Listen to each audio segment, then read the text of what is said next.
अनाथ बहू की किस्मत। कहते हैं ना, जिंदगी हर किसी की कहानी अलग लिखती है। किसी को सोने का ताज मिलता है तो किसी को कांटा भरा रास्ता। पर जो इंसान हार नहीं मानता वही अपनी किस्मत खुद लिखता है।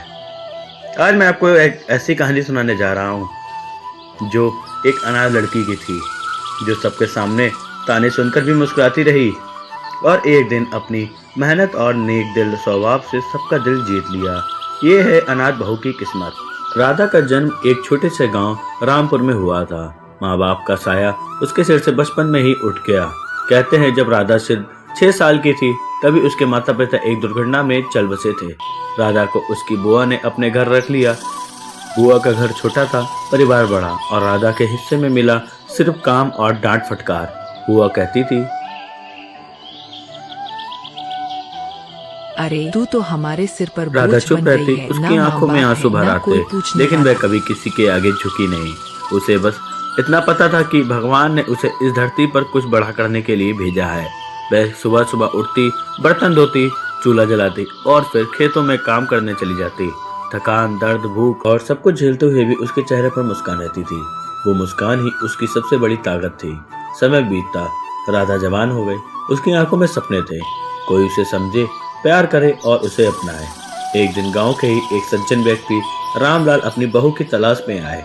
उन्होंने राधा को देखा, सादगी, शालीनता और संस्कार की मूरत। उन्होंने अपने बेटे मोहन के लिए राधा का रिश्ता मांग लिया। बुआ को लगा, चलो बोझ उतर जाएगा। और इस तरह राधा की शादी मोहन से हो गई। मोहन एक सीधा साधा किसान था, मेहनती मगर थोड़ा डरपोक। घर में उसकी माँ, पिता और 2 नंदी थीं। शादी के पहले दिन ही राधा को एहसास हो गया था कि ये घर उसके लिए आसान नहीं होगा। सास ने कहा, अरे बिना माँ बाप की लड़की लाई है, पता नहीं इसके संस्कार कैसे होंगे। भैया, तुम्हें तो कोई राजकुमारी मिलनी चाहिए थी, ये तो बस अनाथ निकली। शायद समय के साथ सब ठीक हो जाएगा। लेकिन वक्त बीतता गया और हालात और कठिन होते गए। राधा सुबह सबसे पहले उठती, पूरे घर का काम करती, खेतों में मोहन के साथ जाती और रात में थक कर गिर जाती। पर कोई उसकी मेहनत नहीं देखता था। सास हर बार नई गलती उसकी निकालती थी। चाय ठंडी क्यों है, रोटी गोल क्यों नहीं बनी? राधा सिर झुकाकर जी अम्मा कह देती थी। मोहन बीच में कुछ बोलना चाहता, लेकिन सास की सख्ती से डर जाता था। धीरे धीरे पूरे गांव में राधा की चर्चा होने लगी। लोग अक्सर कहा करते थे, अरे वो अनाथ बहू बड़ी सीधी है। हाँ, काम तो करती है पर पता नहीं कब तक सह पाएगी। राधा सब सुनती थी, पर उसके चेहरे पर वही शांत मुस्कान रहती। उसने ठान लिया था वो अपने कामों से सबका दिल जीत कर रहेगी। वो गरीब बच्चों को पढ़ाना शुरू कर दी, गांव की औरतों को सिलाई सिखाने लगी। जिस किसी को भी मदद चाहिए होती, राधा सबसे पहले पहुंचती। धीरे धीरे गांव वाले उसे राधा बहू कहकर सम्मान देने लगे। लेकिन जिंदगी इतनी आसान नहीं थी। एक साल गांव में भीषण सूखा पड़ा। कई महीने तक बारिश नहीं हुई, फसलें सूख गईं, तालाबों का पानी खत्म हो गया। गांव के लोग निराश हो गए। मोहन के घर में भी खाने की तंगी आ गई। सास अब और भी गुस्से में रहने लगी। एक दिन उसने राधा को चिल्लाकर कहा,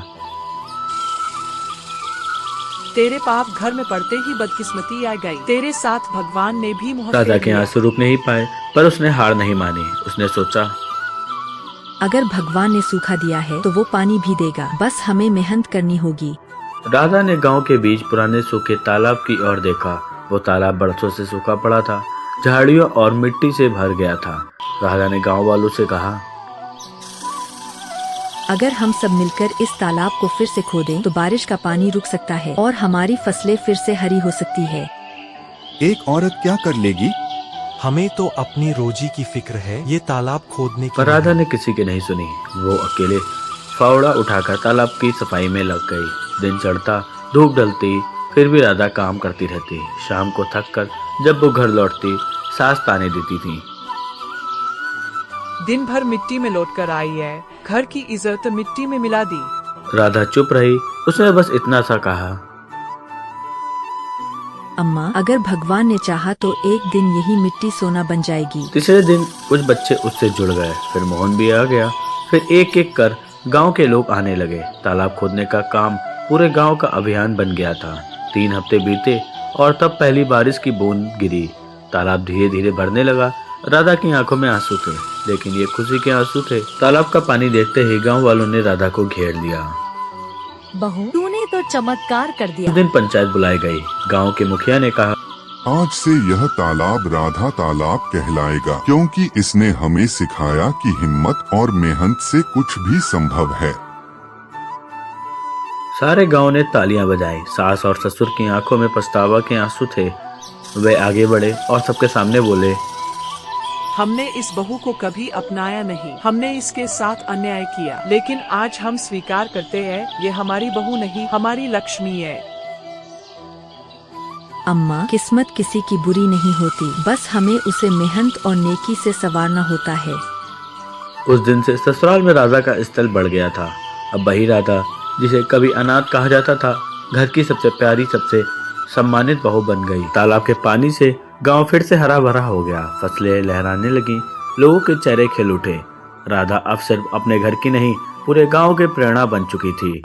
उसने औरतों के लिए एक छोटा सिलाई केंद्र खोला, जहां गांव की महिलाएं अब आत्मनिर्भर बन रही थीं। गांव के बच्चे उसे राधा दीदी कहकर पुकारते और उसके साथ तालाब के किनारे खेलते।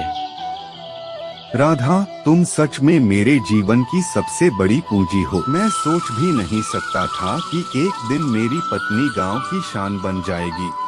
मोहन, मैंने तो वही किया जो हर इंसान को करना चाहिए, हालात के आगे झुकने के बजाय उन्हें सालों बदलने बाद की जब लोग कोशिश। उस तालाब के किनारे बैठते तो राधा की कहानी सुनते।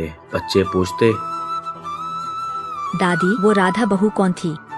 वही थी जिसने हमें सिखाया कि किस्मत ऊपर वाला नहीं लिखता, किस्मत हम खुद अपने कर्मों से बनाते हैं। राधा की मेहनत, उसकी सच्चाई और धैर्य ने न केवल उसका बल्कि पूरे गांव का भविष्य बदल दिया। वो अनाथ बहू जिसने कभी किसी से कुछ नहीं मांगा, आखिर में सबकी माँ बन गई, सबकी प्रेरणा और किस्मत की सच्ची मिसाल।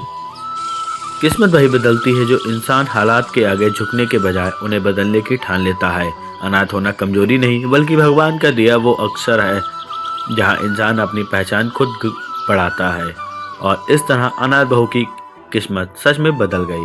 दोस्तों, ऐसे ही कहानी देखने के लिए हमारे चैनल को सब्सक्राइब करें और वीडियो को लाइक करें।